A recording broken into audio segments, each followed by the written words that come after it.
Global Indian Network. Print, TV, events, podcasts. Find out more at globalindianseries.com. Where do I then belong? Do I belong to South Africa? Do I belong to an ancestral home that I've never owned and will never own me? So they are not coming to save me. If I believe that I come if I'm in Indo-Pak country or wherever I come from, then will they save me? They're not coming to save me, So right now, I've never felt more alone. I don't feel an allegiance to a government, a leader. I feel an allegiance to my country, but they're making it very difficult for me to believe that I have a place here. Welcome to the Global Indian Podcast, home to the greatest conversations and the official platform for people of Indian origin. Yes, let's face it, we are everywhere. Now, on our weekly podcast, we plunge into the human experience of being a person of Indian origin, take a second look at the countries we now call home, and tackle the big conversations. Now, again, from last week, we continue the conversation surrounding South Africa. This is a week on. The fires are still burning. Army hasn't been on site as much as it's been proclaimed. Businesses have been looted. And now people are on the brink of starvation. There is a huge food shortage in particular areas. In this conversation, I'm joined by Neelofar Sayed. Neelofar is a dear friend. She's also a radio presenter in South Africa and is a familiar voice for millions of people across the country. We take on the subject of identity in South Africa, the personal impact that these riots have had on her, and also what it means to be South African, the change in tonality that has now come through. It is a remarkable discussion, not easy to listen to, but necessity, especially in this crazy world of identity politics. As always, I'd like to say a massive thank you to all our dear supporters and sponsors, many of which you hear from soon. And if you'd like to find out more about the Global Indian Series, well, it couldn't be easier. Simply go to the website, which is globalindianseries.com, to find this podcast and the entire repertoire of conversations so far. I really hope you enjoy this astonishing conversation. Hi, my name is Divya and I'm co-founder of the Global Indian Podcast. Before you get to today's show, I've got a quick favour to ask. If you've been enjoying our conversations, I'd love if you could take just 1 minute to leave us a review on the platform that you're listening to us on and share our work to friends and family. It helps us out a lot. Word of mouth is the primary way that we grow. Thanks for your continued support. Hi, my name is Nestor Alfred, CEO of St. Lucia Citizenship by Investment. Think freedom. What comes to mind? Freedom to explore, to travel to any destination for work or play. Or is it freedom of expression? Being surrounded by the globally minded, those who care for society and environment. Every year, people from around the world apply for St. Lucian citizenship because they realize that real freedom is based on choice. Discover more about St. Lucian citizenship and how it's helping global Indians achieve more. Hello, my name is Daniel Trassa and I'm Dean of Nova School of Business and Economics in Carcavelos, Portugal, one of Europe's leading business schools. I'm proud to be of Indian origin and I invite you to discover these podcasts, which will look to redefine the impact that Indians and their descendants are doing all over the world. In behalf of Nova School of Business and Economics, I wish you a great 2021. My name is Chitra Stern and I am a proud Global Indian Ambassador and CEO of Martinal Resorts and Martinal Residences. We pride ourselves on the journeys that define a community, and our developments bring people together. Did you know that over 70,000 people just like us call Portugal home? The Global Indian Journey has brought people together in a meaningful way, and on behalf of all of us at Martinal, we want to thank you for joining us in these remarkable conversations. We look forward to seeing you here in Lisbon post-COVID. Have a great day. And just move. Get up and just move. Get up and just move. Get up and just move. Get up and just. Okay, so I think A lot of women don't give off their age, but I like to give context. I'm a 34-year-old South African woman, and well, it's needless to say I have Indian origin, whatever that means, and I just feel at this moment in time it's so difficult to be able to do this. Technology is amazing, right? That we can reach across the globe and talk about the fact that we're going through a very difficult time here in South Africa. I am actually the only female talk show host on Lotus FM, which is a public broadcaster across South Africa. And it puts me in a very difficult predicament right now. As much as I'm proud to be South African, the riots and looting that is going on across South Africa is terrifying. For the first time in my life, and for people that do know South Africa's political history, I mean, no one is oblivious to it, that we've always had a race issue. But I never grew up that way. I'd never had to be conscious of the color of my skin. And currently now, it's fearful for us as South Africans to live here because we have such a tense political climate at the moment with regards to riots, looting. I cannot leave my home because we have shortages of gas, right? We cannot access petrol. We're unable to get bread and milk. We've had malls, we've had businesses, we've had homes being burnt right to the ground, desecrated. And we've had communities just burnt out. And we still don't have enough police presence. I mean, we have a military army that's able to kind of deploy 76,000 army members. But what they are doing is they've only deployed 2,500, and only of yesterday did they deploy 25,000. We cannot get things under control. It is crazy. And KZN, which is a little province at the bottom of South Africa, is the only province that is so severely affected. Gauteng or Johannesburg, as many of you may know it, is affected, but the rest of the provinces are untouched.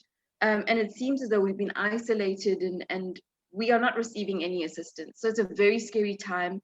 I am a single mom. I have 3 children. And for the first time in my life, I'm fearful of where do I go and what do I do with them. It is terrifying.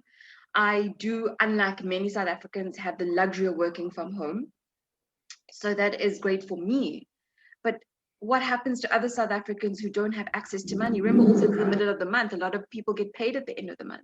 They don't have access to go and buy the milk and bread that is now at inflating prices. So if I give you an example, bread ranges between 11 Rand, which is the bottom end bread, to like 15 Rand. It is now selling at 50 Rand.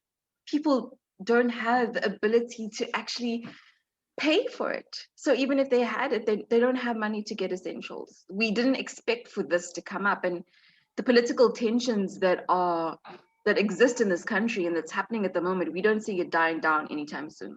As some people are putting out, is this a race war? Because it seems to me that is nothing along that line. You've got people protecting their homes. They're from every form of ethnicity, and they're essentially protecting their homes from rioters, from thugs, from people who are coming in to seek damage. How is it being spun in South Africa? So you get the masses that are believing that this is a race war. And that's, I believe, what the intellects and the political commentators are saying now. Don't be distracted by it. That's what they want us to believe. They want us to start this in-house fighting, which the colonialists started so many years ago. The imperialists did this so many years ago. They divided us as South Africa and made us believe that we should fight in-house so that we're not as strong as we should be. And that's what they want from us. They want us to fight. They want us to believe that it's Black South Africans against brown South Africans, against white South Africans. They want us to believe that it's the rich against the poor, and it isn't. Because like I said to you, Rajan, we had a conversation about this, that if a white man was attacking my home, I bloody well will defend it. It doesn't matter if it's a black man that's attacking my home. If an Indian man was attacking my home or my children, I would also defend it. So I think people have the narrative wrong. And unfortunately, this is how propaganda works. You feed a story, you bait people, and you allow them to fight in-house. I mean, we've seen this for generations, we've seen it for years. So we cannot be distracted from the fact that there is a higher force at play here, and they started these protests and this rioting and this looting, and they've allowed the poor masses who are desperate, and they have every right to be desperate because we're going through a very difficult COVID-19 induced economic crisis. So they're desperate to riot and loot and take whatever, free for all, but they're being used by higher powers for a much bigger war. We anticipate a government coup by a opposition party, which we see happening in the next 3 to 4 weeks. I mean, it's what all our expert political analysts are saying. But for now, the daily fight is we can't get essentials. So it is a complex, dimension of issues in South Africa that we're dealing with, all wounds that are erupting. And unfortunately, we cannot get it under control. You've got things trending on social media saying Indians must fall. I know we spoke about this last night on the Instagram live video. And some of the statements made on there are absolutely horrific. If one were to look at that impartially, that would seem to me that that has an ethnic base on there. I know you're saying we shouldn't be poured into this, but Yeah. there are obviously certain segments of society. Let's say, for example, Julius Malema, he is pouring petrol on the flames to incite this up. So unfortunately, this is, like I said, although we don't want to focus on it, it exists, it's there, right? And they've, our opposition parties like the EFF have used this moment to kind of go, let's harness this hatred that's an old wound from apartheid, which means make people live apart and don't let them integrate. And so what they've done is they've videoed, or they've turned the press and turned the media to say Indian and white people are ganging together and mercilessly killing Black people, so Indians must fall. And if you see kind of the horrific things that have been put on social media, I mean, it's trending all over, and you see comments by Black males who are saying, well, I've raped enough Indian women, so I've helped for Indians to fall. And it's just such a crazy thing, right? Because we've worked so hard. I mean, 27 years we've worked to so-called call ourselves a rainbow nation, to identify with this colorful flag that we have, and allow ourselves to believe that we're South African. Because as much as I believe that I have some kind of Indian or Pakistani, or I don't even know what kind of descent I have, I'm always loyal to being South African. Now I'm feeling, I've never felt more alone in a kind of, not physical sense, but where do I belong now? Exactly. Where do I then belong? Do I belong to South Africa? Do I belong to an ancestral home that I've never owned and will never own me? So they are not coming to save me. If I believe that I come if I'm in Indo-Pak country or wherever I come from, which I'm sad to say I don't know, then will they save me? They're not coming to save me, So right now I've never felt more alone. I don't feel an allegiance to a government, a leader. I feel an allegiance to my country, but they're making it very difficult for me to believe that I have a place here. And I put up a social media post the other day, and I said, when my 60-year-old dad has to leave his home with his shotgun to make sure that our roads are safe, your heart swells up with anger and frustration, because we have an army that's deployed to protect us, but civilians have to take to the streets. It angers me. And I said the fact that South Africa belongs to me and my children. But it seems as though we don't have a stake here. We, as in the Indian South Africans, because in apartheid, we were too dark, right? Yeah. Indians have got this ugly end of the sandwich where we were too dark, so we were kind of non-white. And post-apartheid, we're too fair. So where do we kind of fit in all of this? Yet we are South African. My parents, my grandparents were all born in South Africa. You know, I don't know where my great-great-grandparents came from. So for me, even my great-grandparents are South African. They didn't come on the true road. So I don't know how far back I should go to say that this is not my country. Yeah. Yeah. It's I suppose how are you meant to feel? The fact is the silence from the government is deafening. The army's only been called in very, very late. Even that, it hasn't even gone across the whole of the region as of yet. The government will be calling for everyone to come together, but the reality is, even when the buildings are rebuilt, the divides are going to be there more than ever. Would you feel comfortable walking around? Do you feel safe if you were to think about the future? I know it's a tough question to ask because of where you are. You can't even leave the house yet because of petrol. But do you think that you feel safe walking through the neighborhoods that you once called home? Or is that fear going to be there, knowing that this is neighbors turning on neighbors? Let us realize that this isn't people coming from outside of the region coming in. This is everything regional there. You know, it's the first time where I feel, I don't like to say this, and no, I don't feel safe. I do not feel safe at all. I'm in a place where I cannot take to the road with my children because I don't know whether they're going to loot me because I come from a place of privilege or because of the color of my skin. That's the problem. It's because I'm able to drive around in a car, and luckily there's only 2 areas in KZN that have not, our malls have not been touched and our area hasn't been infiltrated, and I live in one of those areas. I have 4 malls within the area that I live, and those are the only 4 malls that have not been touched. So it scares you.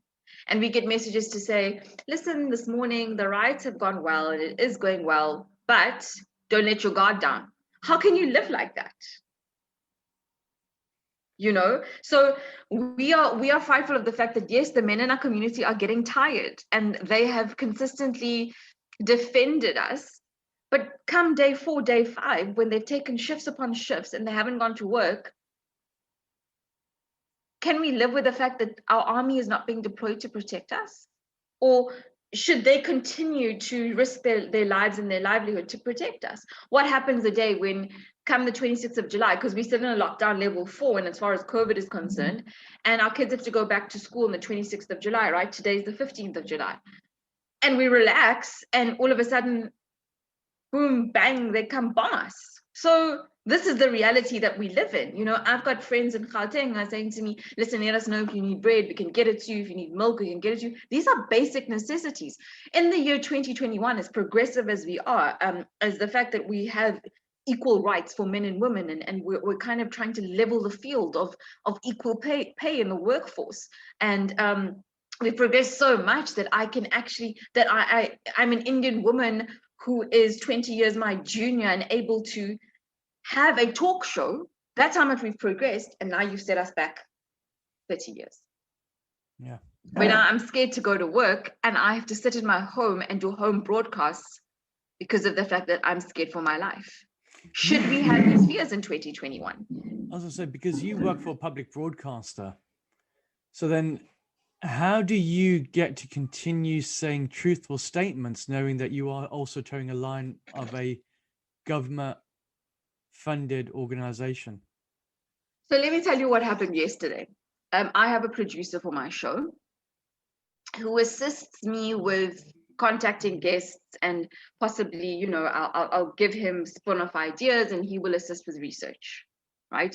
He'll come back to me with a script and say, are you happy with this? Are you happy with that? And I'll go, no, let's change this, let's change that. Or for example, I feel this topic is trending, let's speak about it.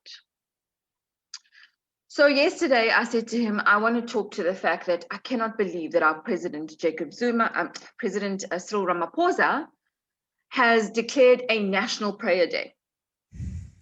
He is not a priest. He's not a Mulana, he's not a Pandit, he's a president. He needs to act, not react. We are praying. We are praying for our president to do something, and he's telling us to pray. So I said to my producer, this is what I want to do, and we had a whole script. And unfortunately, and rightfully so, I don't blame her. My programs manager and our senior producer came back to me and said, be careful. Be careful what you say, because We are government. We are a government broadcaster. We're a public broadcaster. You are a talk show host. Don't incite them to want to take action against you or even violence, because they've burnt down radio stations here as well, right? So what I'm doing is directly putting me in the line of fire. Don't mention our president's name. Don't mention our ruling party's name. And after your show, make sure you give people hope, right? I understand what they're saying to me because I'm putting my life in danger by speaking the truth. The truth. I never thought that freedom of speech would be something that I had to be fearful about, because, I mean, I always call a spade a hammer. That's how I am. I would never mince my words about anything. It's gotten me in a lot of trouble, always, but I prefer saying it. And unfortunately, yesterday, I didn't listen to my programs manager, of course. And I said what I needed to say, because it's not right. We cannot tell people that our government has passed the test. They've failed us. They've ceased to react, and they're making the world believe that these riots are civilized when they're not. So it is scary that I cannot say what I want to say. I have to be careful. I can't incite violence. I've got to give people hope, because they look to figures like us in a time of difficulty for a voice of reason. And if we're going to start freaking out, they're going to start freaking out. And I think that's unfair, because we have to remain human at all points in time. We cannot give utopia, this fantasia world, to them. I have to say, listen, it's okay to be scared. Listen, we are freaking out. Listen, if you're an Indian woman, be careful. Because Black men on Twitter are saying, we will rape you. So it is not a climate that I feel comfortable. And ultimately, people are saying, we want the president out. But then who's going to rule us? What is going to happen? We have no contingency plan for anything. It's in the middle of COVID. We're fighting a global pandemic, and our numbers are ridiculously high. Our COVID vaccine rollout program has not even gotten to 50%. You know, so we are in a dire situation, and do not let anyone let you believe that we're exaggerating. Because if you do your research and you go look online and you look at the images, it's a lot worse. It's devastating. We do not have malls. We do not have distribution chains. You know, if I pick up my phone and I show you, hi guys, the line is 3 hours long to get bread. Don't waste your time. Don't waste your petrol going there, because we don't have petrol in our car. Yeah. But the fact is, if they are staging a coup in the next couple of weeks, it's only going to get worse. You got people who are going to be hungry. And that's the thing. I think one thing that social media is trying to put out is that these are the poorest of the poor, and they're trying to feed themselves. They're trying to correct the wrongs that are done before, which is fine. You understand that. But then when you're stealing tires, you're stealing PlayStation 5s, you're stealing all those tech out there, that doesn't really sustain your stomach, does it? You know what the funny thing is that there are three, and I'm saying this, and I said this yesterday. There are three lots of people that are part of these riots. There are, and it started with the fact that our former president, who is a Zulu-speaking man, has a huge following, blind followers. And I say this, blind loyalists, because in their eyes, he can do no wrong. And due to him not contempt of court, so not testifying in court, they incarcerated him for 15 months. And the whole Free Zuma campaign started with his loyalists.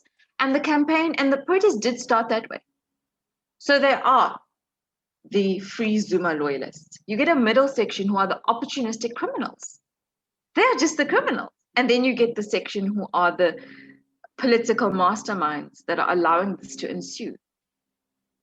I get that South Africans are hungry and angry, and they haven't had anything, and they have resorted to crime to fill their tummies. I can understand that to a degree, because no matter how hungry I am, I'm not going to steal for my family, but I do kind of get the mentality. Okay, but to burn a building where possibly your sister or your auntie works to send money home to her family as a cashier, to burn that mall and then get rid of 15,000 jobs when we already have an economy that's struggling, that cannot resuscitate itself. 48% unemployment as is prior to the riots. Yeah. I cannot. How does that then make sense? So for me as a South African, yeah, I'm angry. Black South Africans are also condemning these riots, and they are saying this is bullshit. We should not be having this in our country. We have also come from poverty, and we've built ourselves up. I came from a middle-class family, right? My grandparents were poor. My parents worked hard for everything we have, and which is why we lived a privileged life. Yeah. So I cannot identify with it. I can't identify with desecration of property. It is criminalistic. They're not rioters, they're not looters, they're not black South Africans or white South Africans or Indian South Africans. They're criminals. Absolutely. Why are we playing the race card? Right? They're criminals. I have seen videos where white South Africans were looting or Indian South Africans were looting, and Indian people were videoing them and saying, "You are disgraceful, stop it. It's wrong," right? So for me, it's really not about the color of your skin. It's if you're wrong, you're wrong. If you're Indian South African and you're doing rubbish, I'm going to call you out. For example, in elite areas like Umhlanga and Belito, in Durban, in KZN, we've had Indian and white communities who are not letting the black residents in and allowing them to buy stuff because they're scared. They're saying they're going to riot and they're going to loot. That's rubbish. That's racist.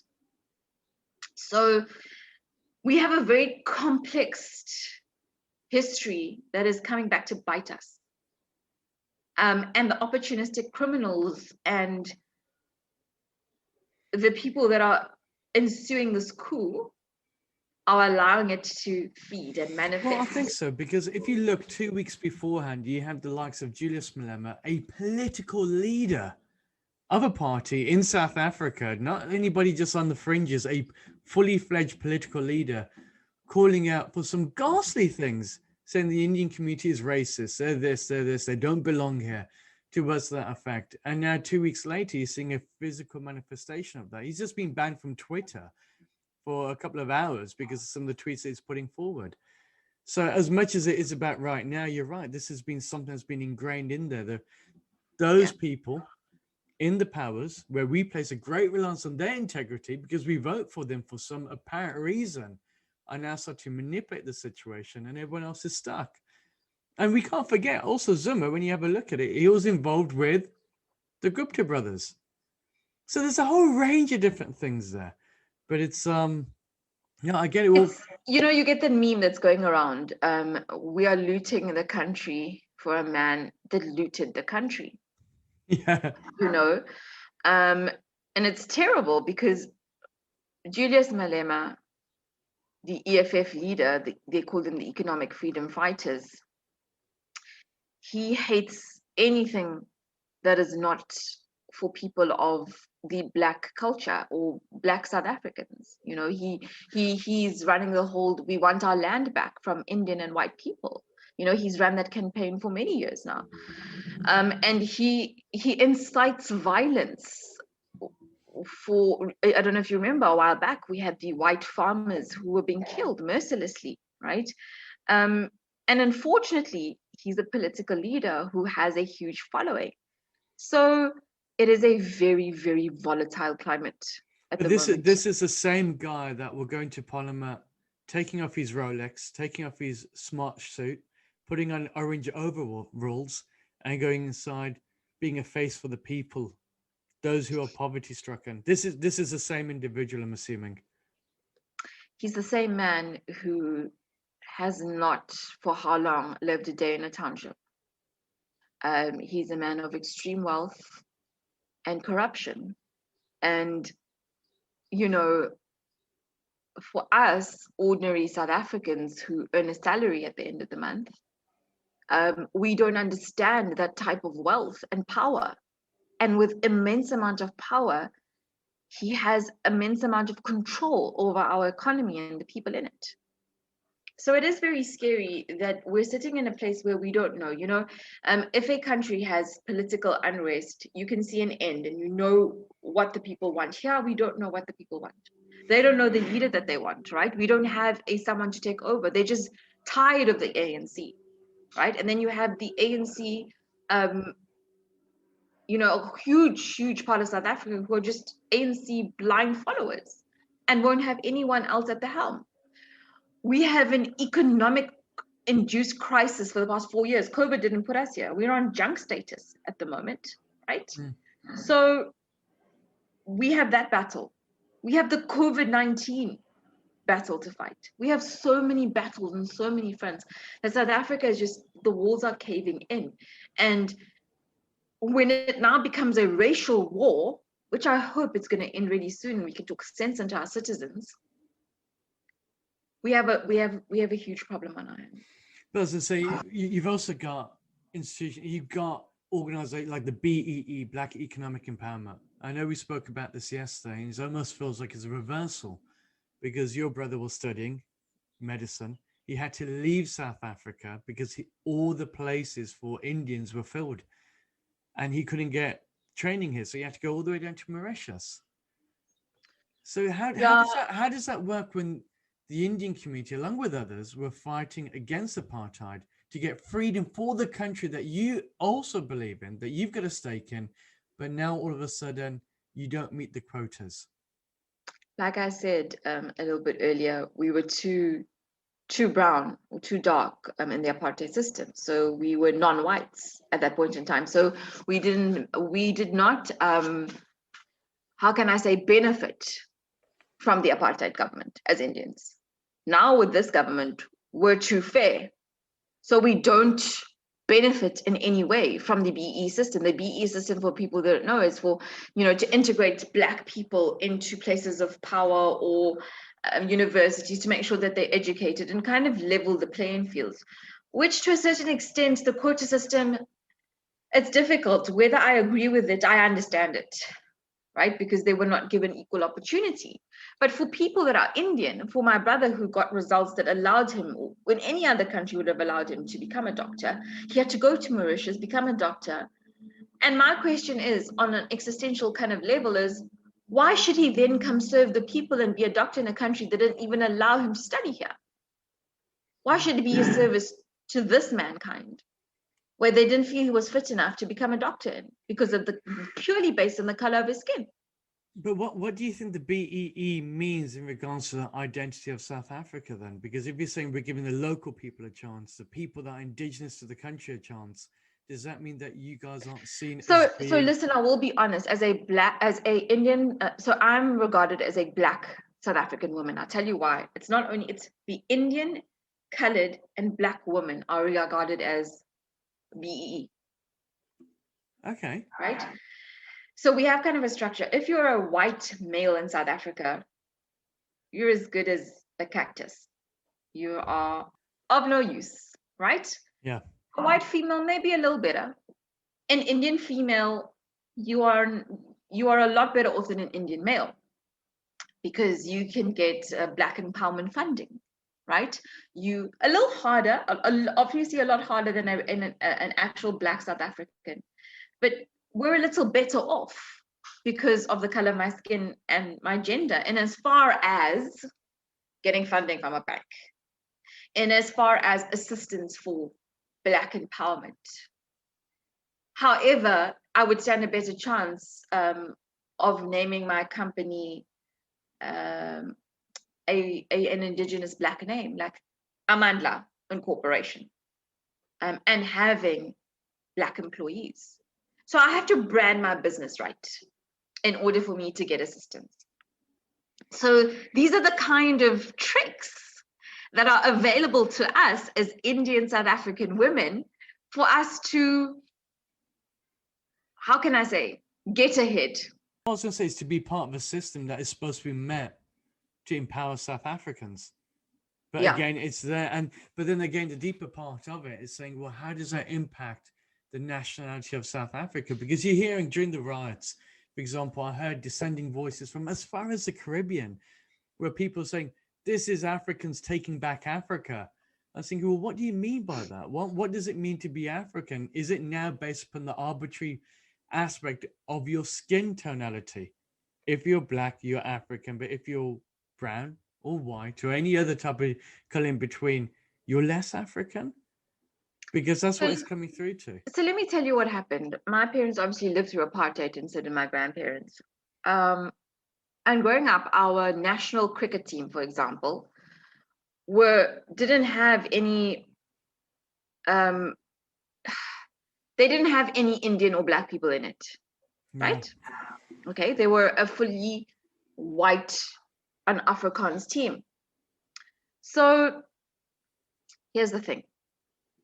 My parents would tell us to support India and Pakistan, right? Because, I mean, they understood, because why would they support a team that's South African, but it doesn't represent you. It doesn't represent them, and also from a government that is abusing their right to live and taking away their constitutional rights.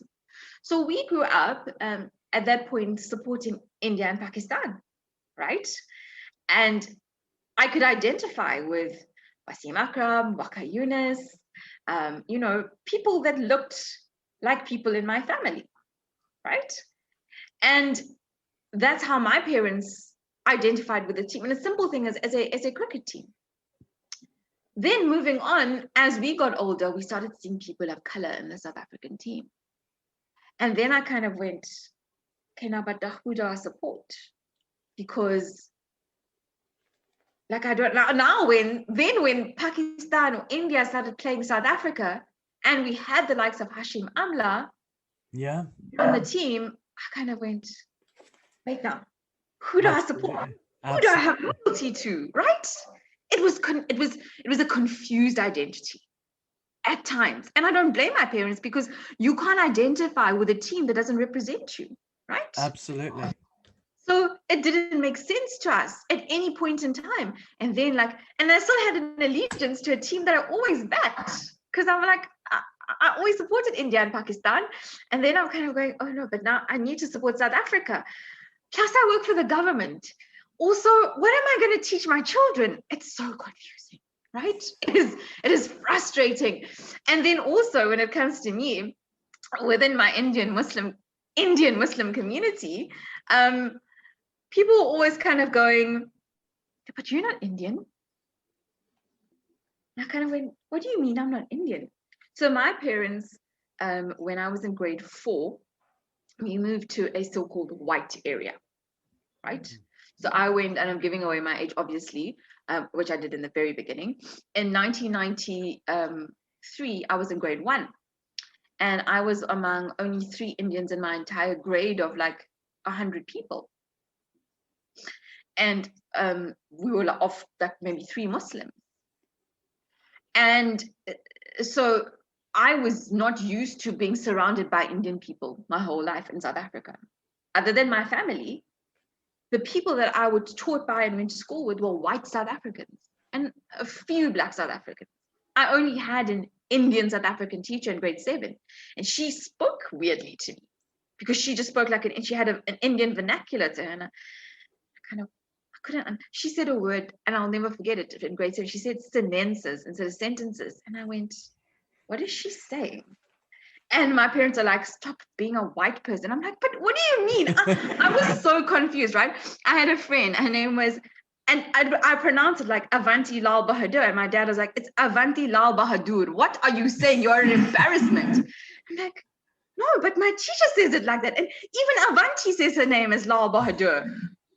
So I was confused, Bessie. I don't even know what I was, because I was not authentic enough to be Indian in my Indian family.